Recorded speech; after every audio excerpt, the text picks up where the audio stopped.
നമസ്കാരം. മക്കളുടെ ഭാവിയാണോ നിങ്ങളുടെ ഏറ്റവും വലിയ ഉത്കണ്ഠ? എങ്കിൽ ഈ ഒരു പ്രധാനപ്പെട്ട അറിയിപ്പ് നിങ്ങൾ തീർച്ചയായും കേൾക്കണം. തൊടുപുഴ ഇടവട്ടി ശ്രീകൃഷ്ണസ്വാമി ക്ഷേത്രത്തിലെ അതിവിശേഷമായ തിരുവോണ ഊട്ട് എന്ന വഴിപാടിനെക്കുറിച്ച് കേട്ടിട്ടുണ്ടോ? 5000 വർഷങ്ങൾക്ക് മുൻപ് സാക്ഷാൽ നകുലൻ പ്രതിഷ്ഠിച്ച ഈ ക്ഷേത്രത്തിൽ ഭഗവാൻ നേരിട്ടരുളി ചെയ്ത വഴിപാടാണിത്. സന്താനലബ്ധിക്കും കുട്ടികളുടെ രോഗദുരിതങ്ങൾ മാറി അവർക്ക് വിദ്യാഭ്യാസത്തിലും കർമ്മമണ്ഡലങ്ങളിലും വലിയ വിജയം നേടാനും ഈ തിരുവോണ ഊട്ട് അത്യുത്തമമാണ്. വിവാഹ തടസ്സങ്ങൾ മാറാനും ഇത് സഹായിക്കുമെന്നാണ് വിശ്വാസം.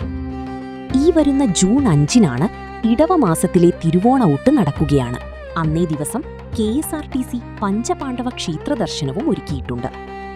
രാവിലെ 6 മണിക്ക് തൊടുപുഴയിൽ തുടങ്ങി പഞ്ചപാണ്ഡവർ പ്രതിഷ്ഠിച്ച 5 ശ്രീകൃഷ്ണ ക്ഷേത്രങ്ങളിലും ദർശനം നടത്തി അവസാനം ഇടവട്ടിയിലെത്തി ഭക്തർക്ക് ഈ വിശേഷപ്പെട്ട തിരുവോണ ഊട്ടിലും പങ്കെടുക്കാം.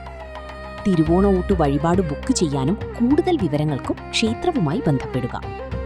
ജ്യോതിഷ ആധ്യാത്മിക അറിവുകൾ വേഗത്തിൽ അറിയാൻ ഇപ്പോൾ തന്നെ ജ്യോതിഷ വാർത്ത സബ്സ്ക്രൈബ് ചെയ്യൂ.